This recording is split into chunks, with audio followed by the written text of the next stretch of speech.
Things are changing in rural America. One of the reasons things are changing is because of a laundry list of perverse incentives to maintain the status quo. He said, it's easier for me to collect that government check than it is to find a market for, 500 acres of alfalfa or whatever he may have needed to keep a rotation. You're farming for a government check. And that's what young people see that as. And they go, well, Dad, it's kind of funny when you sit there and you complain about the guys on welfare. And I understand. I mean, I've taken the government checks. I get it. But you try to explain that to somebody who's not in agriculture, why it's different. And it's really hard to do that. This is having huge impacts in our rural communities, impacts that we may not even understand fully at this point, but in impacts that we should seek to understand very well. When you become disillusioned, you also become nihilist, and you sit there and you go, I have nothing in here. I want something different. I will destroy what's here so that I can have what I want. And what does that destruction look like? It looks a lot like riots in Los Angeles and BLM in 2020. And they're sitting there going, I can't own anything, so I don't have any attachment to this. I don't have any community. My community is my friend. It's not my elders. It's not the people coming up after me. It's not the history of this place. It's just right now what's immediate to me. And that's also what you're seeing in rural America. All that and more on this episode 457 of the Working Cows podcast, brought to you by C90 Ocean Minerals and Remedy Animal Solutions. Welcome to the podcast that gives producers a platform to discuss and share paradigm-challenging practices. Practices that have increased the effectiveness of their operation and the joy that their families have received from this lifestyle.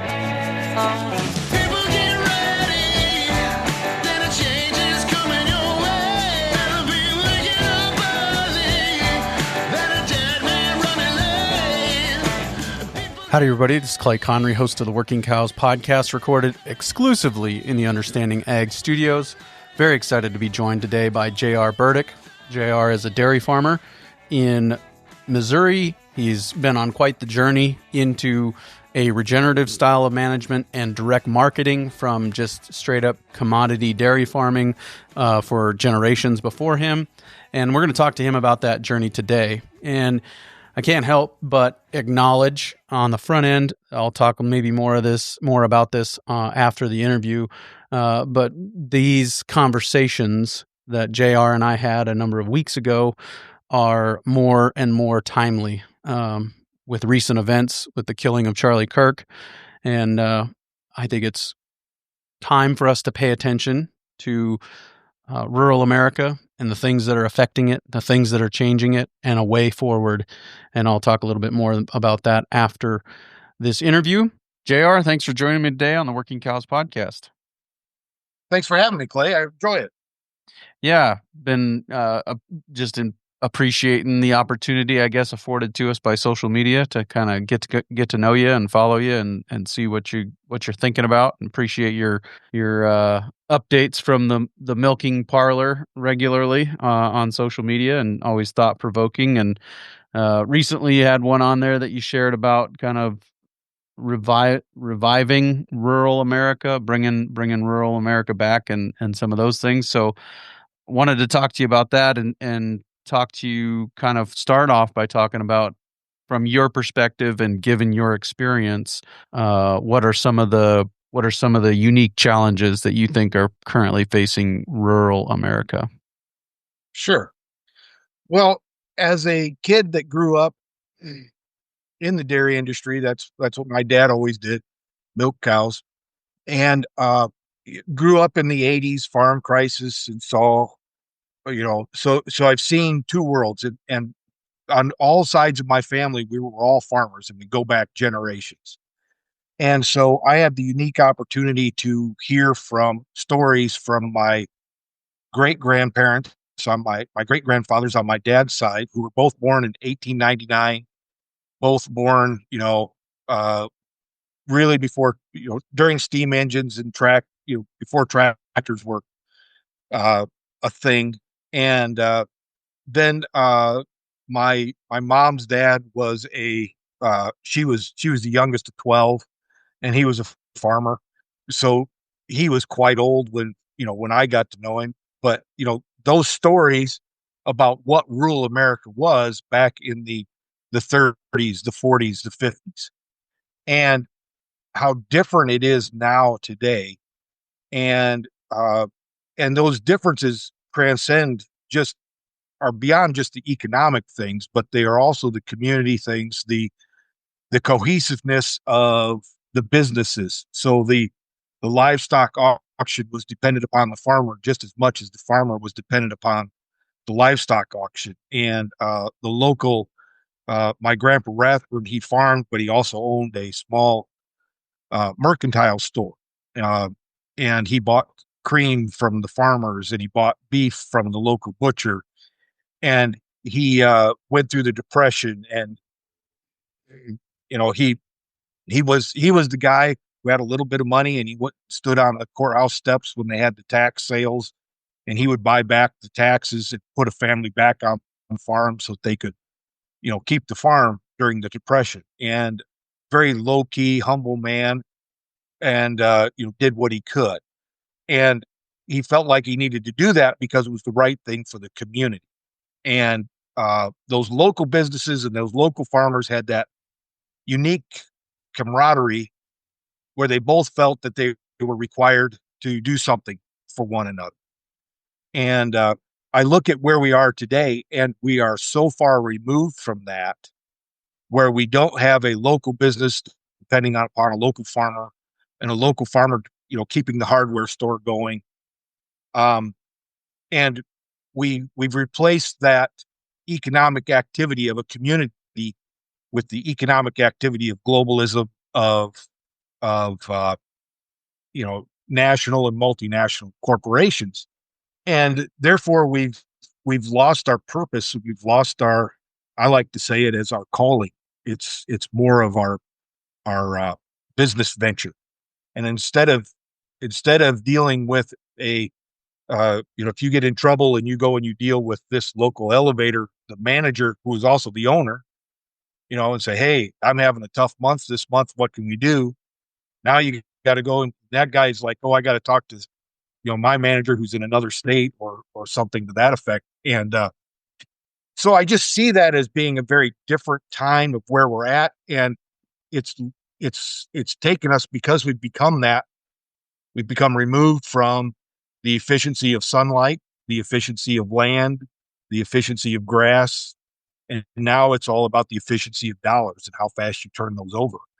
And we've lost the humanity that was agriculture. Yeah. No, I think that is very true. Just like you're talking about, that everything being connected, and now nothing's connected. Like very little, even in the most agricultural counties in America, very little to zero of what is raised as a commodity in that county will ever be consumed by anyone in that county. It's going to get put on a truck, put on a rail car, shipped to a coast somewhere, exported to another foreign country, processed into ethanol. Just call the roll of all the things that'll happen to it that aren't someone in the neighborhood eating it, right? Right. Yeah. Yeah. And in doing that, then that industrialization makes us cold. It makes us less caring about the environment around us, because while we talk about regenerative agriculture and all of those things, which I'm all for, what is the economic incentive for them? It's if I can get 200 bushel corn, if I can get 60 bushel or 80 bushel beans, in the dairy industry, I'm going to milk, get 80, 90 pounds of milk per cow or more, and whatever I can do. And there's no attachment to the animal, like there used to be, where, I go out and I milk my few cows. I know every one of them. The next farm down the road who's milking 1,000 cows, he doesn't have time and he doesn't care to know. He just is. Every one of them animals is on its own little treadmill, and you're pushing them. And while I don't agree with everything that Joel Salatin says and does, I do really appreciate him. And I think he has a lot of things that we in agriculture need to listen to. And one of the things that he always said was he talked about the glory of a pig, the glory of a tomato. And I think we've lost some of that. What's the purpose of those things? Because we've made this industrial model. And therefore then farmers are just on this treadmill. And we get disconnected. We've become disconnected from the glory of the animal, and we've become disconnected from the satisfaction of the customer. Where we see, we raised this hog, we raised this beef cow, we did this beef cow, raised that calf, we fed that calf, and now we see a consumer who's happy with that calf and is happy with the meat that they've gotten from it, brought sustenance to their family. And one of the things that we did on our farm was 2.5 years ago, we switched over from being commodity producers to food producers. So we directly sell dairy, pork. We're adding wheat and some other things to our store right now to sell directly to consumers. And it has been amazing, and it has invigorated me and renewed my love for agriculture, because now I can see customers who are very happy with a nutritious product that they've gotten. And it brings the whole cycle of what you're doing, back to the purpose of what you do. And I think we've lost that in agriculture. So then there becomes that sparring between the, if you want to call them activists or consumer activists or whatever, who, hey, you're not treating your animals well. And you're sitting there and you're going, I'm just trying to make a living. And then you begin to defend yourself, and you don't ever listen to actually what the consumer is saying. And the consumer noise and then all that other noise gets garbled together, and we just silo ourselves off. And then we don't have that interaction. We don't have that feedback. And then we just listen to our commodity groups who tell us what they think, and then government tells us what they think. And do we really have any connection? And I think that's harmed us in agriculture. Yeah. Yeah. Well, I mean, just look at kind of what we've laid out here so far. We're disconnected from ourselves. We don't know why we're doing what we're doing. And we don't, everything, like you said, we're just on a treadmill. We're disconnected from our animals. They're just a production unit. There's no quote unquote relationship there. We don't celebrate the glory of the animal as God created it, right? In what it's capable of doing. We're disconnected from our customers. We don't know who they are. I think well over half of the corn grown in this country goes to ethanol now. And we're disconnected from our neighbors, right? For a host of reasons, some of which we've talked about here, but we're disconnected in all these ways, Yeah. and it's hard to make that a compelling story. And we still try to tell the story, right? Like, what is, this is a little strong, this is a bit of a strong word, but what is the propaganda that gets shared for farmers right now? Like, we are feeding the world. Yeah. Right. I mean, like, over half of our 90 million acres of corn is going to ethanol. Is that really feeding the world? I mean, so it's kind of hard to keep that story compelling for the next generation, on top of the fact that you work hard and, you face all of the challenges of getting wiped out by weather or natural disasters, and you dodge all those bullets. And then at the end of the day, what makes the wheels go round is a subsidy, and that, I think that can be kind of a hard pill to swallow from the self-worth perspective, Yep. I mean, does that make sense to you? Yes. Well, and that's what I went through as I left the traditional dairy co-op and started selling milk. I was disillusioned because every meeting I went to, they told me what my customers wanted and what the customers of the dairy co-op want. And I remember at one meeting, I stopped them and I said, "Can you define to me what your customer is? What is?"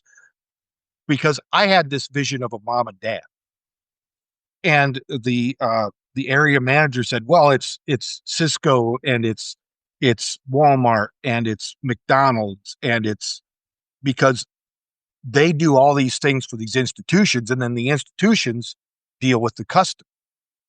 And I thought to myself, well, you're asking me for my story so you can tell my story to a company. And then that company is going to greenwash that and make that their story, and it's not their story. And it just rubbed me the wrong way, because they were asking, hey, we want people to tell us, go online and do a little video and tell us your story, and then we're going to put together this montage, and we're going to send it out to our customers, as they said.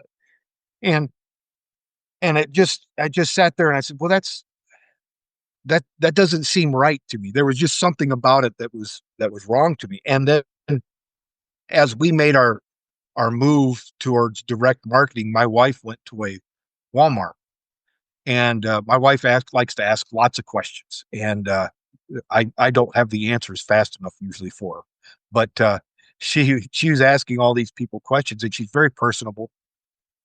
And she asked 75 to 80 people at one of the little Walmarts in the area, what were they looking for in dairy? And she never heard the word sustainability. She never heard a word about environment. There was no discussion of methane or carbon or anything like that. The top four things she heard about was, first thing she heard from every one of them was, I'm tired of buying milk and having it spoil in a day or two. She said, when they pick up the milk and it's July 16th and the expiration date is July 18th. And, by July 19th, we can't drink it. And we're spending $5 a gallon, and we aren't drinking all of it. We aren't using all of it. So we don't buy it because we don't want to do it. So that was the first thing. And I never heard that from anybody in the dairy industry, that that's a concern. And the second thing they said was convenience. I want it when I want it. If I'm going to go shopping, I walking by, I grab it quick, and it just needs to be there. So there was convenience was the very first proactive thing that they were looking for. And then they were looking for, they looked for healthy options, but they didn't know what the difference was. They really didn't understand what was organic, what was 2%, what was whole milk. They really had no concept of any of that stuff. And then the fourth thing down the list was price. Price was not the number one thing. And so as we talked to our co-op about some of that stuff, they were like, well, we don't really talk to those people. We rely on the companies to tell us what the deal is. And I was like, wait a second. Of all of the animal products that are made, dairy is the most, the fastest perishable. You have the most direct link to the consumer. It goes from the cow to a processing plant to a jug to a store. It's, it can't sit somewhere for 6 months and then finally decide to pull it out. And I thought about that, and I thought, we're just really missing some things here as an industry. But we've become so institutionalized, and this was, verified during COVID. We didn't run out of milk, and we didn't run out of people to process our milk. We ran out of packaging. We couldn't sell into restaurants because the restaurants were all closed, and we couldn't sell into food service industries because the food service industries, but we didn't have enough packaging to take that cottage cheese and put it all into pint jars or, 16 ounces. We didn't have enough to do that. We couldn't make all of our cheese fit into pound packages. We had to have an outlet for a 25-pound bag of shredded cheese, and we didn't have it. And so, when we became institutionalized in our production, we eliminated our connection to our consumer. And if you don't have a connection to your end consumer, you really don't know what's going on. And then you just listen to the loudest voices in the room, which are the globalists. And you see, and then our commodity groups, that's all they listen to. They don't listen to the final consumer, because they don't ever write them a check, and in learning that, I thought, this is our problem. They don't have any connection to their food, and we don't have any connection to the consumer. And why would anybody want to be involved in that system? Because you are really just another faceless cog in the wheel producing for another faceless entity that has only one thing, and that's monetary gain. And if we make 15 cents on every pound of this we sell, at the end of the year, we can give all of our stockholders, a 5%, return on their investment. And that's all we care.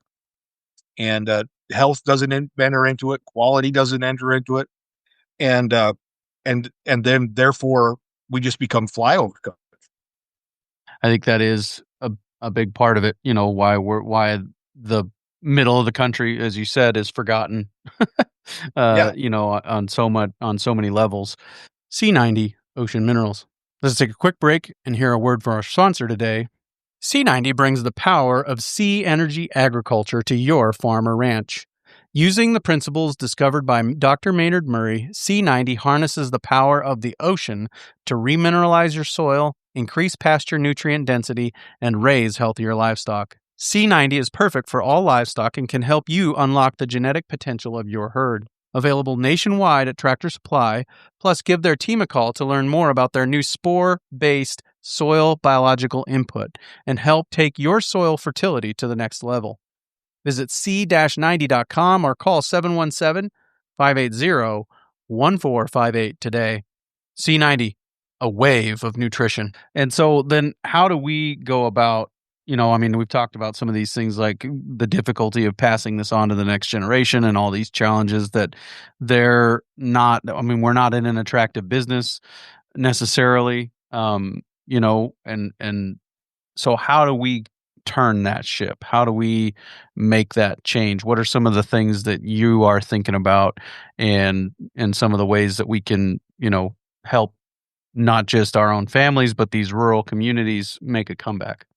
Mm-hmm. Well, I think it's several pronged approach. The first thing is we have to we that are currently in production agriculture, we have to regain our love for what we're doing. We don't inspire the next generation to be in this because all they see is the grind.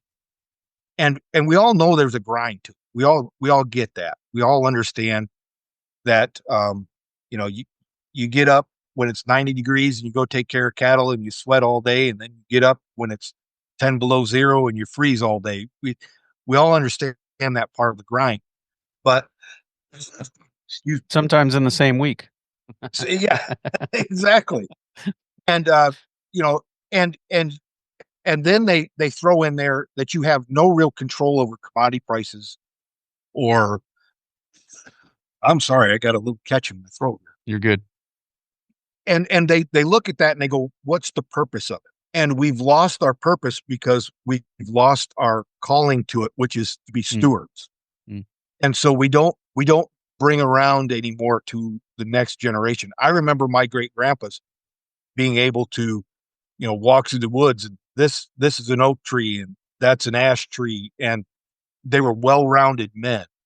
And they built their barns and they knew the cattle and they just had an affinity for the nature around them.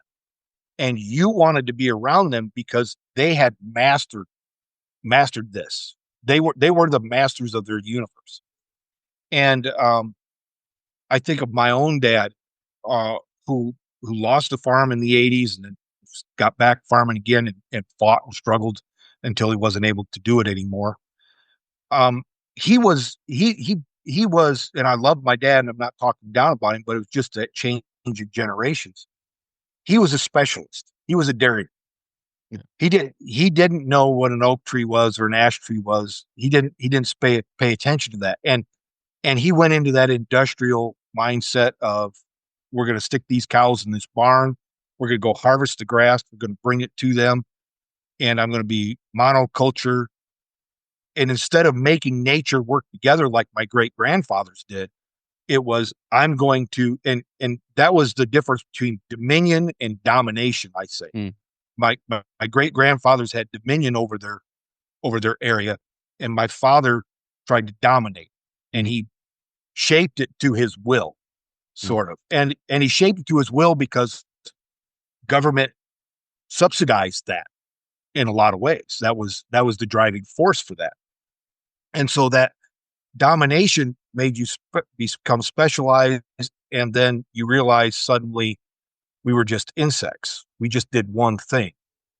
And young people looking at that go, well, if I'm going to do just one thing, I'm going to go become a welder. I'm going to become an electrician. I'm going to become just the next guy in the office because I can make 3, 4, 5 times the money, and I can have my weekends to do what I want and not be tied to, 2 a.m. calls that the cows are out, or, checking heifers for calves in a blizzard. And so because we've made that change, that's not attractive to young people in the, as one point of, they're sitting there going, if you're going to just become specialized, if you're not going to become one with what you're doing, I'll go become part of the hive in Kansas City, St. Louis, Des Moines, Sioux Falls, whatever it might be. And so there's that. And we have that control. And I think I'm a mid Gen Xer guy.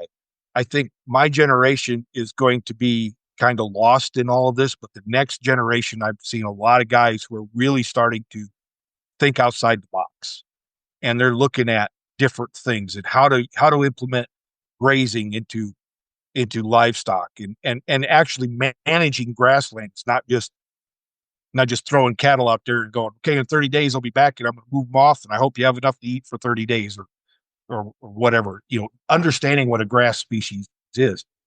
And so I think there's a generation that's coming that's very into that. And I am relearning. I am at 53 having to change everything that I have known. I went to college. I was a specialist. I was all of those things. And now I'm going, okay, I can't do that anymore. I have to be an integrated farm. I'm pasturing cattle for the first time in my life for the real time, the last 2 years. I'm just, okay, how am I going to manage this grass? How am I going to make milk out of this instead of, okay, I'm going to make this totally mixed ration with all of these feed additives. I'm going to bring it to the cow and I want X, Y, Z out of the cow. Now I'm sitting there and I'm going, okay, cow, you do your thing. And I'm going to do my thing, and we're going to work together to get maximum, the best milk that I can. Not maximum milk production, because that's a different thing, but the best milk that I can, quality milk, healthy milk for my customers. And I've thoroughly enjoyed that as I've made that choice. It's taken a lot of stress off me. And it's made me more understanding of cow behavior that I didn't have before. So that is one aspect that I think we need to do to get young people back into agriculture. The second aspect of that is we need to regain control of our markets. There is obviously, none of us has control of a market anymore. And so you can do everything great, you can do everything right, and then the marketplace just hammers you, and everybody goes, it's a rigged deal. If you're part of the, in group, connected to the right processor, connected to the right company, the right input place, you got a leg up. And we all know that, that's kind of the unspoken rule. That's that, it's volume, it's your connections, and a young person is sitting there going like, why do I want to buy 200 cows at $3,000-$4,000 a head, stick them out on some grassland, and then hope that all this stuff is going to work out, knowing that the market, I have no say in this market. And that's where we're seeing this return to the direct consumer, because people are sitting there going like, at least I can control some things. And we all like to have control of our destiny. And when you do it the other way with the increase of revenue protection across all commodities, whether it's livestock risk protection, or revenue protection insurance for cropland, pasture land, all those things. All of those things make you fit into a system and make you conform, because insurance is one of them things. It doesn't matter if it's health insurance, car insurance, you have to fit in the box to qualify. And if you don't fit in the box, you're not going to qualify, and then you're not going to have that revenue assurance. And so that while the generations before us looked at that as a security net, now what we see that as is a impediment and a barrier to entry, and it stifles innovation and it increases conformity. And young people, if we know anything about young people, and I've got my wife and I have 4 kids, and our oldest is 30 now. They do not conform. You have to train them. They are going to go their own way, and they are going to come up with the why questions. Why are we doing this way, Dad? Why can't we do it like that, Dad? And we're going to have to give them space to these next generations to change and adapt. And our system of agriculture right now has no freedom for adaptation, has no freedom for ingenuity. You have to conform. You have to have a 24-row corn planter. You have to farm 5,000 acres. You have to have a feedlot near a ethanol plant so that you can get cheap DDGs. And if you think outside of the box at all, your banker looks at you and goes, "Yeah, I'm not doing that." Because revenue insurance is really banker insurance. They know, hey, I can loan you $2 million, and I know you're set up to have 1.7 million coming back to you from the government, or guaranteed pricing. So I'm only risking $300,000 on this, and which your combine covers the collateral. Yeah, exactly. And so how are we going to allow for that ingenuity to come along? And I think that's where the direct to consumer thing is going to be so much more commonplace as we move forward. The hurdle there will be, and it hasn't always been, you're going to see this tension then between the old way of doing things and the new way of doing things. And you're going to see a lot of tension in lawmaking and in these questioning of the old narratives of safety, food safety, and those types of things. And we're going to have to be able to have, I hope, an honest conversation, and that conversation will be productive, and we can see some movement, because we do a lot of things in agriculture today, especially food safety wise, because we've always done that. Mm-hmm. And agriculture, while we're not the same as what we were when our great grandfathers were farming, we still do a lot of the same things because we've always done that. And these new generations that are coming are saying, why do we do this? And what happened over the last 5 years in our country, where everybody said, trust the experts. Now people are sitting there and going, the experts don't know any more than I do. Why should I trust them? And they're sitting there and they're going like, so I don't believe you. I don't, it gets back to, when people say, trust the plan, but you can't trust the plan if you don't trust the planner. And, that's as a Christian, that's one of the, why do you trust God? Because he's trustworthy. Yeah. And I can trust his plan because I trust him. But if you don't trust him, you don't trust the plan. And it's the same. And we have that tension that's coming. And I don't know if our commodity groups are ready for that. I don't think they're, because it's going to, whenever you decentralize, you take money away from the top and you bring it back to the bottom. And that's what our decentralization do. Yeah. Yeah. And at best, the top is just unaware. Ignorant sounds mean, but at best they're only merely unaware of these things. At worst, they are protecting their own livelihoods and willing to beg, borrow, steal, and lie to do it. And so I think that you made some really great points here, and they're connected, actually, in my mind. You talked about regaining control of our markets. Right now, what works is get big or get out, right? That's kind of the model that, like you talked about, you got to farm 5,000 acres, you got to milk 1,000 cows, and they've got to produce 80 pounds a day and all this stuff, right? Get big or get out. That's kind of where we're at. And it's because the margins are so small on the ground. Everybody's marking it up along the way, and so wholesalers and commodity groups continue to do well, packers continue to do well, but it is on the ground difficult. Beef's been good for a few years, but it doesn't last forever generally.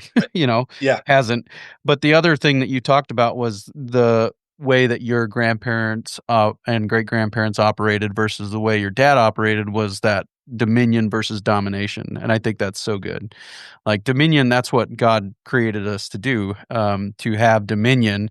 And the difference between those two things, as I'm understanding you talk about it, and which is kind of a new way of looking at it for me that's very helpful, I think, is that dominion is kind of taking that hands-off approach and organizing the system, or letting the system play out in a way that it was designed to work, and letting the dung beetle express itself, and the cow express itself, and the pig express itself, versus domination, where we take out all of those unknown factors and we do one plant in one field and one cow in one pen, and we take the plant to the cow, and we never, the cow never meets the field, and we've killed all the other things that would call that field home, dung beetles, fox, deer, coyotes. They're all wiped out, whether it was intentional or unintentional. They don't have a environment to live in anymore because of monocropping. That's kind of what I'm hearing you talk about, the difference between dominion and domination. Is that kind of resonating with where you're going? Absolutely. And it's not that you aren't maximizing the ecology that you're at. It's that you're not artificially maximizing that. You're not sitting there and going, I had a farm that I farmed for 6 years and lost the lease on it. And so I had some corn on there, I had some alfalfa on there, and I did a crop rotation, and I had oats. And, I did the traditional dairy farmer, several different crops on there, not just a monocrop thing. A large farmer rented it from me, who was a neighbor of mine, and I knew him well, and no hard feelings. It's just the way it worked out. He goes in there and he comes back to me a year later. He goes, I could not believe how well my corn grew on your farm that you farm, because of all the different things that you had on. He says, my corn on corn was 30 bushels less. He says, where it was alfalfa, he says, I put on 20 or 30 units less of nitrogen, and I got almost 70 bushels more corn. And I go, well, yeah, that's the difference between a monocrop and a diverse ecology, different plant species across all of that. And he's like, yeah, but I don't get government payments on that if I just grow alfalfa. And, and you sit there and you go, oh, so even the economic benefit of an extra 70 bushels to the acre, he said, it's easier for me to collect that government check than it is to find a market for, 500 acres of alfalfa, or whatever he may have needed to keep a rotation. And so you're farming for a government check. And that's what young people see that as, and they go, well, Dad, it's kind of funny when you sit there and you complain about the guys on welfare. And I understand. I mean, I've taken the government checks. I get it. But you try to explain that to somebody who's not in agriculture, why it's different. And it's really hard to do that. And in the dairy industry, they pushed revenue protection.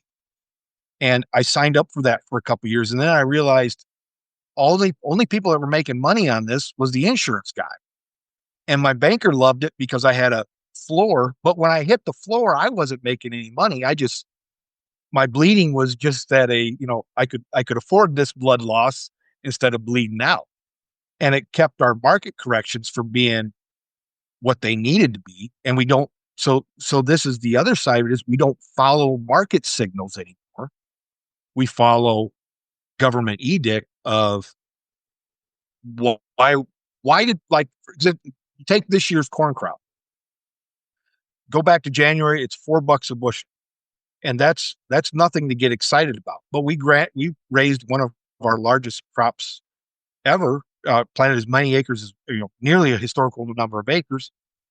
And yet we had a low price, but we had historically high input prices. But everybody still spent the maximum amount of money that they could. Why? So they could keep their APH up, so they could generate and get the maximum amount of insurance collection in the fall. None of that's a market signal.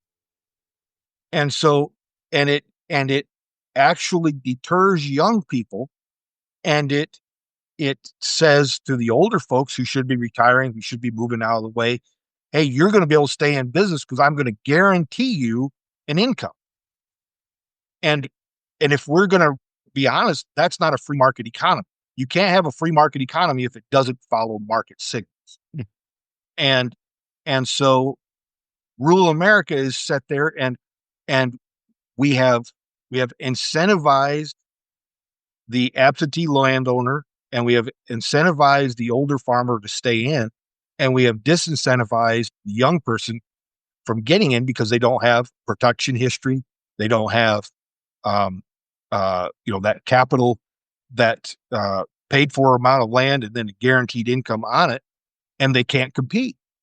And so they're sitting there and they go, why would I want it?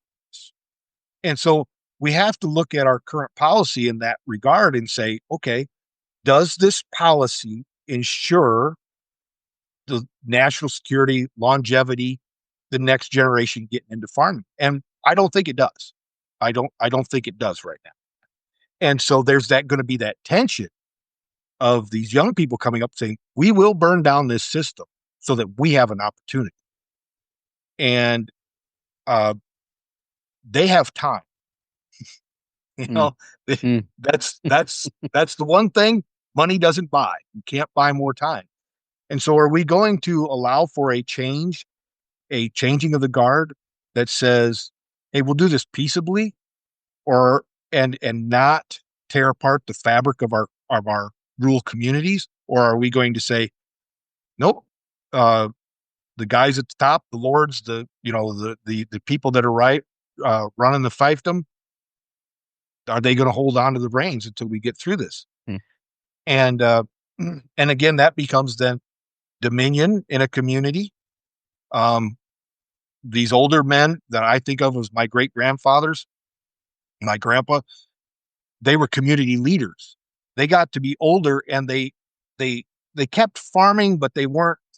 Other kids were coming along, grandkids were coming in, and they were kind of backing out. But then they moved and they became those city followers. And they were the guys that, hey, I finally got time to run for county commissioner. I've got time to be on the city board, county supervisor.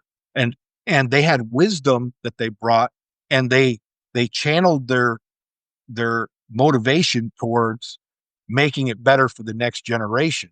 And we had a generation then after that said, nope, I'm going to keep all the wisdom for myself. I'm going to keep doing it the way we've always done it.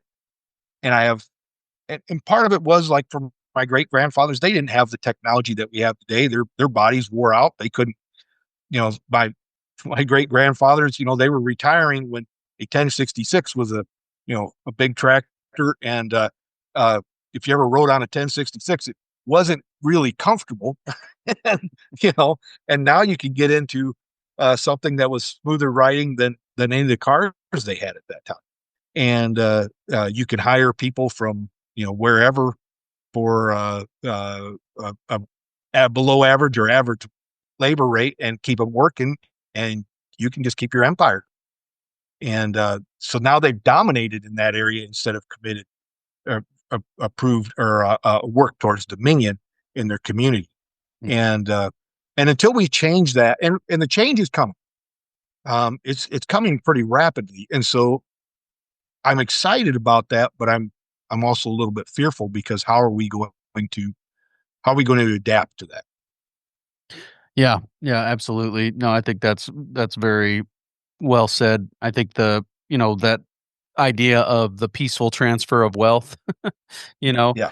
how are we going to achieve that? To me, everything you've been talking about here just in the last couple of minutes is really just basic business. I mean, are you a business person? Do you pay attention to market signals? Do you do those market signals inform your decisions as to the products you're going to provide to the marketplace?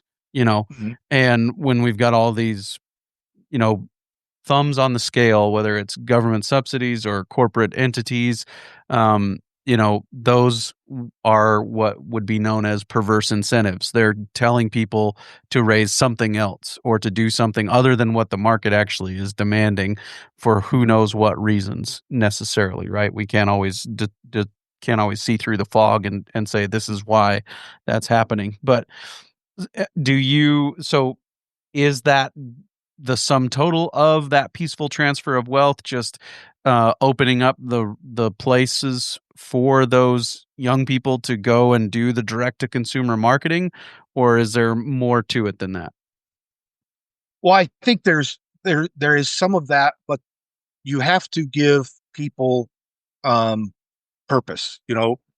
They have to feel like it's not just we've earned this. I'm giving you an opportunity, but you have to earn it, and you have to earn it without feeling like you're taking away from somebody else. And where we are right now, if you do like I am doing direct to consumer, I get, because I was pretty well known in the dairy industry and had connections, to the industrial model. People are pretty upset with me for what I'm doing because I'm not doing the same thing.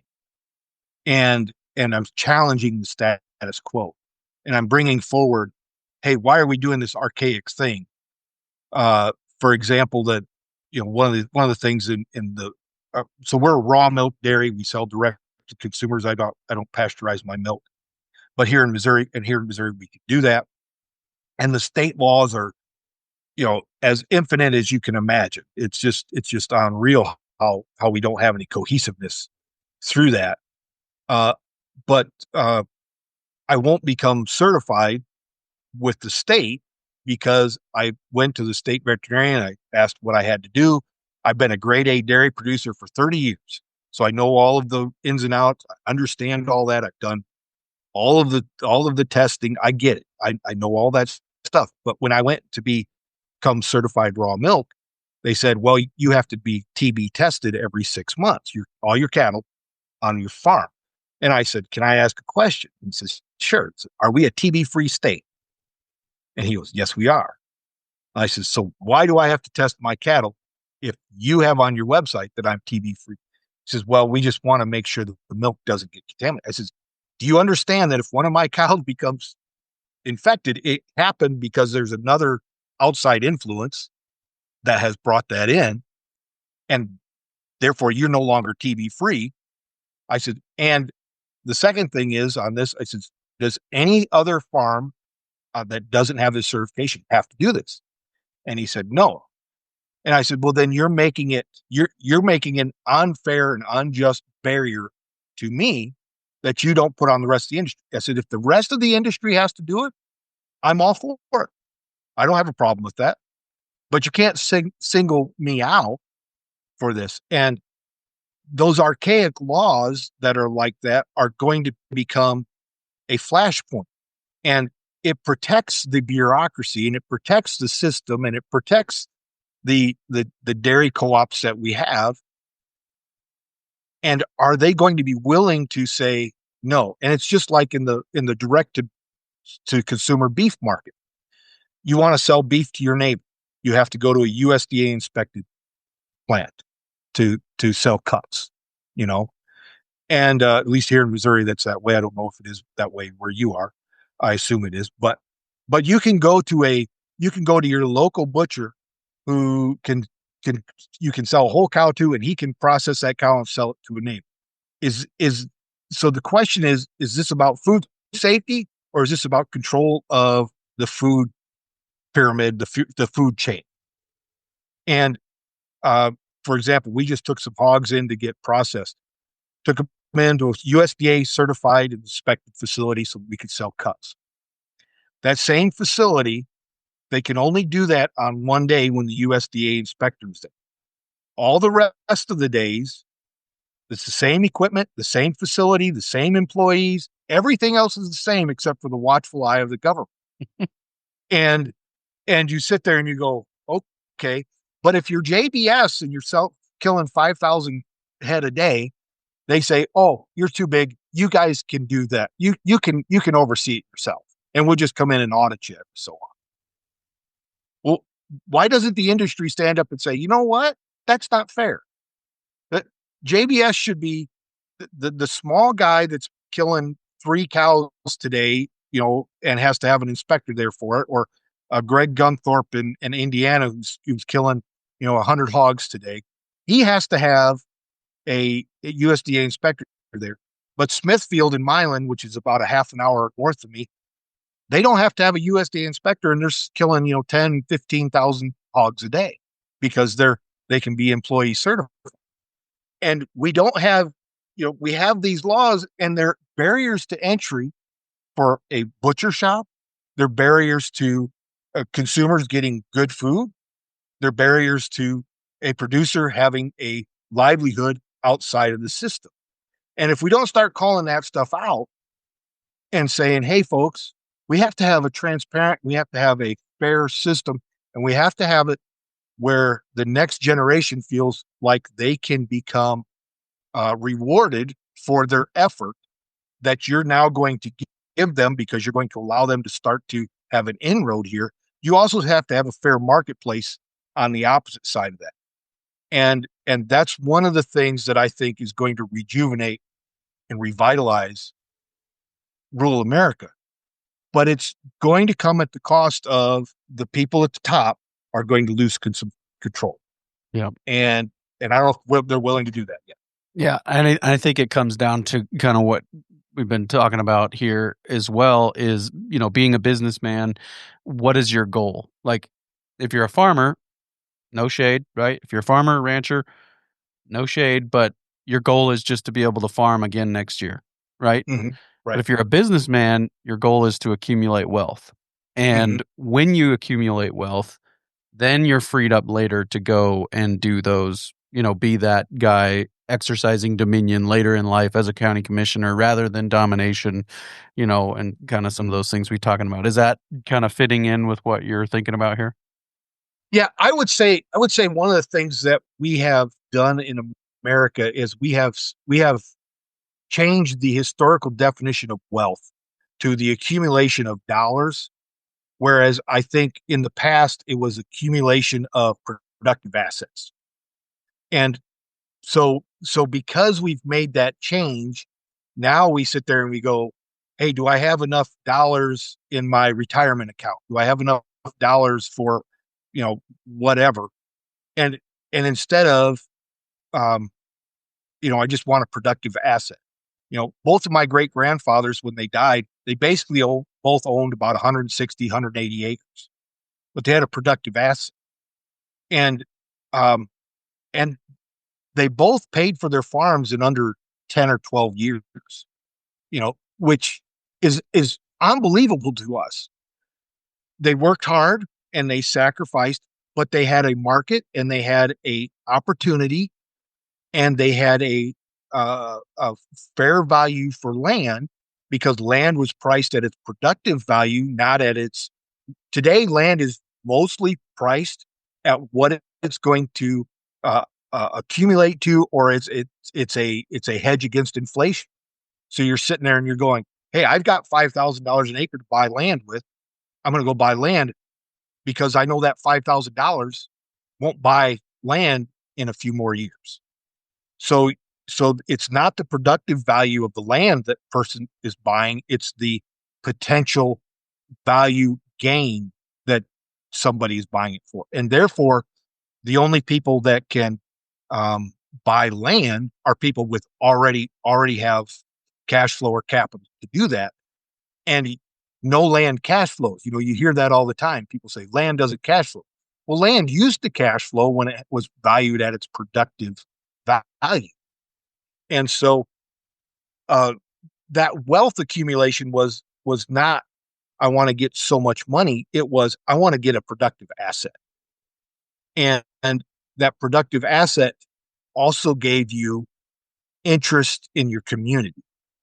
If you have a lot of money, but it's all invested in the stock market, you really don't care what happens on Main Street. But if you have a home in your hometown and you have a piece of property, a small business, or a farm outside of that, you're concerned about what happens in your county. You're concerned if there's going to be a wind farm. You're concerned if there's going to be a solar farm. You're concerned if they're going to put a pipeline through. You're concerned if the transmission lines are running through your community. But if all you are is an investor, you're only concerned about, hey, am I getting a return this week? And so they had an idea of, I want a productive asset that's going to be here to produce, and I can still have that productive asset once I retire. I can sell it to another person. I can help a young man. I can determine the use of that asset. When you're an investor, you really don't have much you could determine about what a company does or doesn't do. You just are getting, you're just along for the ride. The values of that company may or may not align with yours. Their investment strategy may or may not align with yours, but you're sitting there and you're going, I get a dividend check and I've got, stock splits, so I'm good.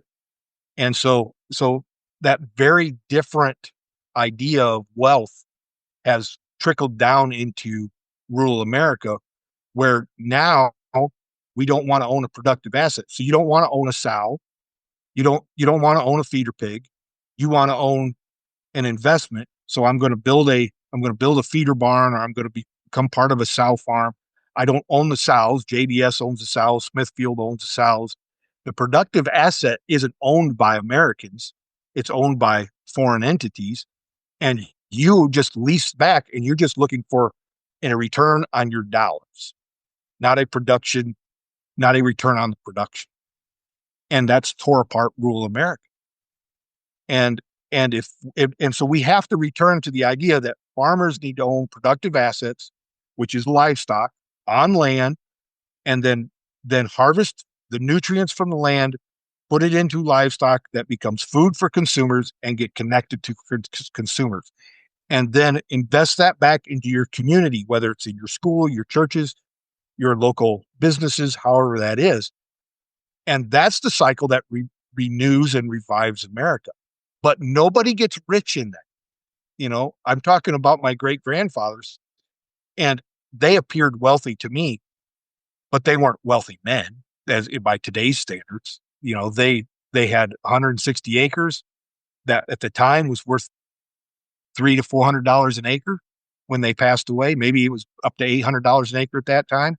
My grandpa Burdick had a 1066. That was his big tractor, and he had a couple 450 farmhauls. And Massey Ferguson, I think it was a 510 combine or something like that. And he had his new pickup was a 1980 F100, and he had a 1969 Cadillac that he bought when he sold some fat steers, and he got 40 cents a pound for them. And he was so impressed by the price, and he had a little extra money, so he bought this 1969 two-door Cadillac because he had a little extra money. And he wanted to just kind of, to strut the feathers a little bit. So he paid cash for a Cadillac with a little left over from what he sold fat steers for. That's what you're saying. Yes. So it just is a different time, but they were also connected to their community. Right.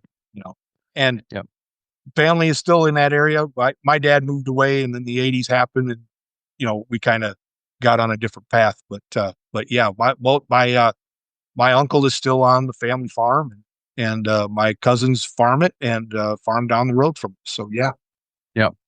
Yeah, Tip Hudson was the first one who pointed this out to me when he was talking to Cooper Hibbard.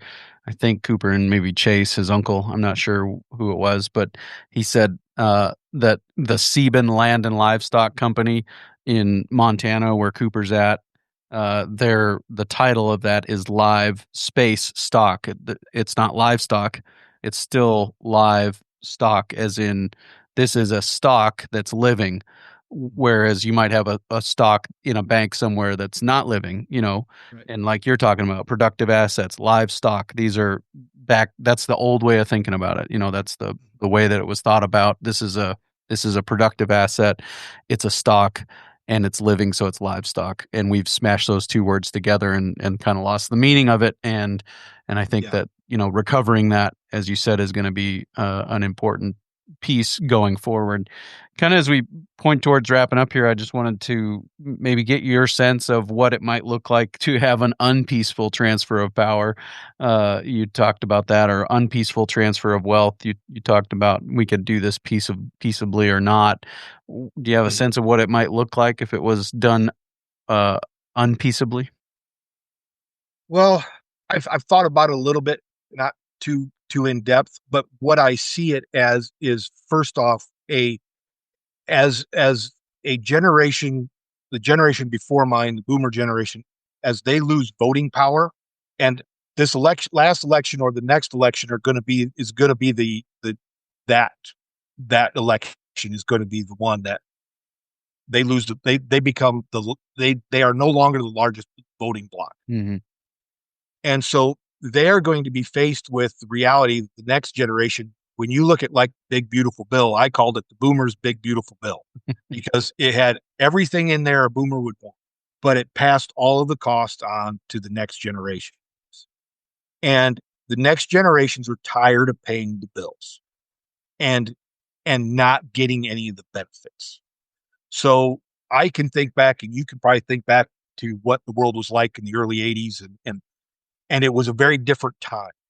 You could your mom and dad, my mom and dad could walk into the doctor and take your kids there. And my parents always farmed. We never had health insurance, but they walk in there. Okay, this is the doctor bill. Pay for the doctor bill.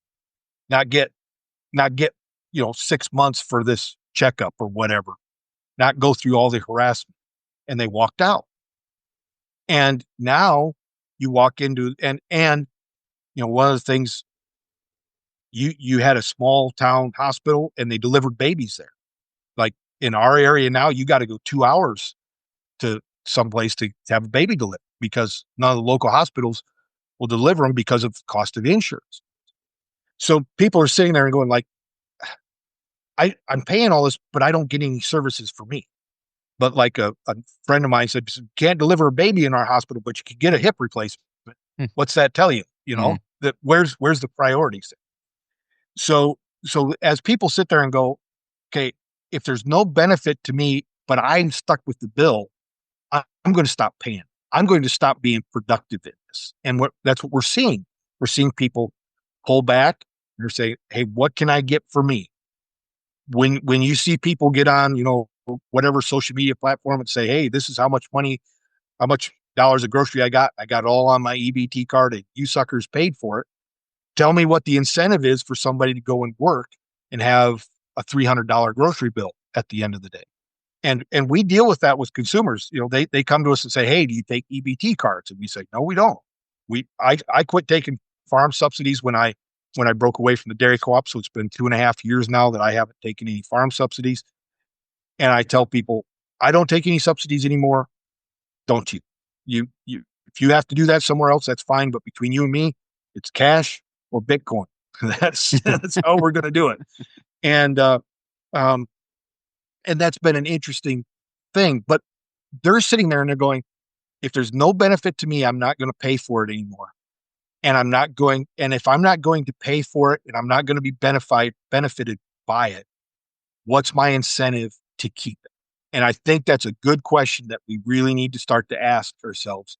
And if they don't want to keep it and they just check out, and people will call it lazy, I say it's disillusionment. I think there's a big difference between the two because one is narcissistic. Laziness is just, it's about me and I just want to sit here and veg out, play video games. But when you become disillusioned, you also become nihilist and you sit there and you go, I have nothing here. I want something different. I will destroy what's here so that I can have what I want. And what does that destruction look like? It looks a lot like riots in Los Angeles and BLM in 2020. And they're sitting there going, I can't own anything, so I don't have any attachment to this. I don't have any community. My community is my friend. It's not my elders. It's not the people coming up after me. It's not the history of this place. It's just right now what's immediate to me. And that's also what you're seeing in rural America. You don't know who your neighbors are. We all used to always know who our neighbors are. And now, I don't know who bought that farm. The farm down the road from me here this year got rented out to somebody else. Tractor and planter came in on a semi. Guy planted it in 2 days. Tractor and planter get loaded on a semi and hauled away, and then the sprayer gets hauled in on a semi. I have no idea who those people are. And we could say that's business and all that, but is it good for our community? And I'm afraid that nihilism is what ends up being. And you can read the book The Fourth Turning, which I haven't read. I've read excerpts of it and those types of things. When people finally say, and they lose trust in the institutions, and people are losing trust in the Angus Association, they're losing trust in the Dairy Association, they're losing trust in the USDA, they're losing trust in their education, they're losing trust. You look at what's gone on recently in the political landscape, and everybody was promised one thing, and now they're calling you idiots if you believed them, and you're like, wait, that does not lend to trust building. And when you lose trust, and we had a high trust society.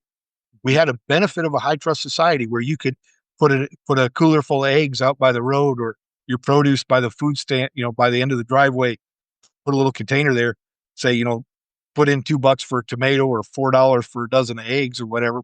And at the end of the day, you expected the money in the can to match what people took. Well, that's really valuable. That's safe.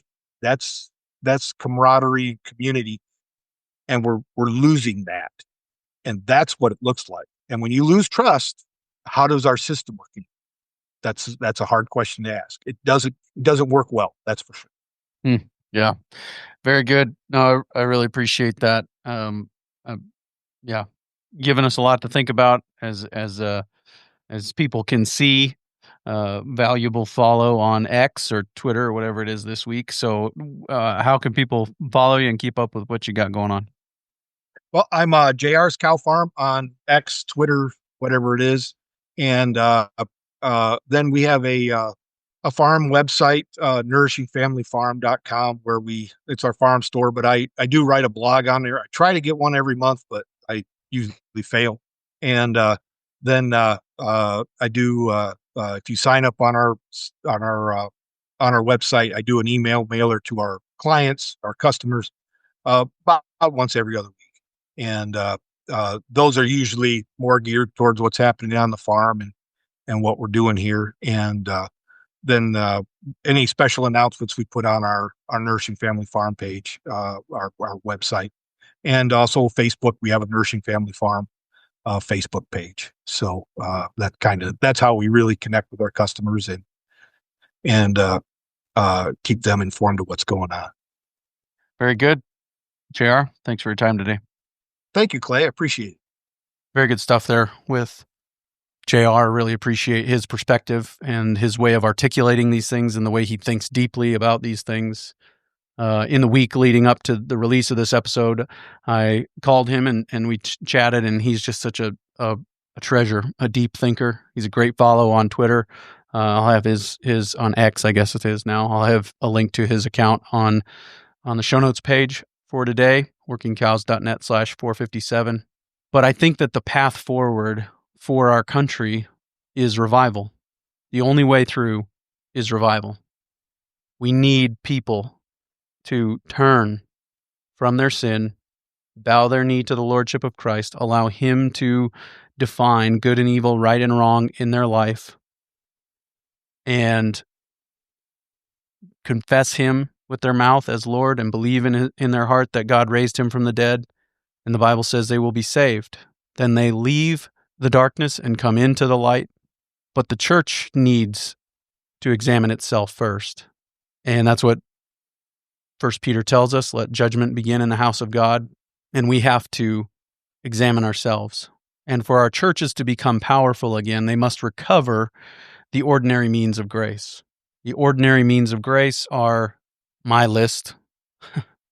The Reformed list is three elements, as I understand it. Maybe I misunderstand it. If you have a better understanding of Reformed theology than I do, you can let me know. But the list is from Acts chapter 2, verse 42.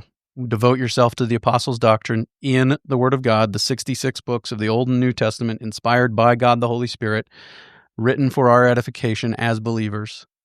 Devote yourself to that. Prayer. I add in fellowship because it's in the list in Acts chapter 2. And breaking bread from house to house, which I take to mean the ordinances of the church, which are baptism and the Lord's Supper. Breaking bread being the Lord's Supper, obviously. And I think that when we make those things a priority, that's what revival is.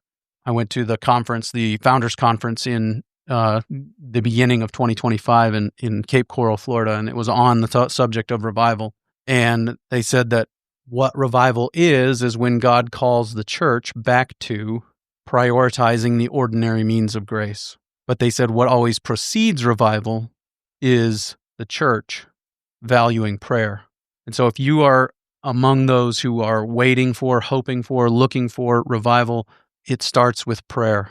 And it's throughout Christian history, as God has brought his people into revival, he has called them to prayer first. And when we talk about prayer, I believe we should think of prayer as twofold. I think we should think of prayer as prayer that happens on the way. The Bible says, pray without ceasing. We should pray our way through our day. Great example of that is as you are getting dressed in the morning, say, clothe me with the righteousness of Christ. As you are eating your meals, say, thank you that Jesus is the bread of life. As you are drinking your water, say, thank you that Jesus is the living water. So pray your way through your day. Pray without ceasing. Everything that is a concern, every victory and every defeat, take it to the Lord in prayer. That's one element of what prayer is. But from my understanding and what really sets apart revival is when God calls his people to secret prayer. Go into your prayer closet, as Jesus said, and pray. And he gave us a model. Our Father in heaven, hallowed be your name. Thy kingdom come, thy will be done on earth as it is in heaven. Give us this day our daily bread, and forgive us of our trespasses as we forgive those who have trespassed against us. We need to value secret prayer. We need to value secret prayer and corporate prayer with God's people. And when we do that, I believe God will send revival to this nation. But until we are willing to sacrifice, whether it's sleeping less or working less, and take some time as Christians and pray, I don't think anything's going to change in this country. I think it's applicable to the discussion JR and I just had. I think it's applicable to every area of our world and our nation. So there's much more I could say. You probably don't want to hear about it from your friendly local regenerative agriculture podcast host, but we can't remain silent. The early church took the gospel to the marketplace. This is a marketplace podcast, but I'm a Christian and I have to speak when something needs to be said. If you have questions, comments, pushback, you can get a hold of me through the channels at workingcows.net. You can look me up on social media. Generally, if you have a cow in your picture, I accept your friend request. But I welcome any and all thoughts and pushback, but the church needs to wake up and participate in what God is doing all around them in their local area. Forget about DC. Focus on your local area. Gather with God's people. Devote yourself to the apostles' doctrine, to prayer, and to fellowship, and to the breaking of bread. And if there isn't a faithful church in your area, let me know. I'll help you look for one, or I'll help you start one. There's a couple of directions we could go next week. I'm not sure what direction that it will be. I'm I've given up trying to predict the schedule going forward at this point, but I will do my best to get you another episode of the Working Cows podcast coming your way real soon. We'll see you then. We invite you to visit workingcows.net to subscribe to the show via iTunes or Stitcher. You'll also find detailed show notes pages, resources from our guests, and the industry leaders who have influenced them. For more ideas on putting your cows to work for you in a more profitable way, tune in next week.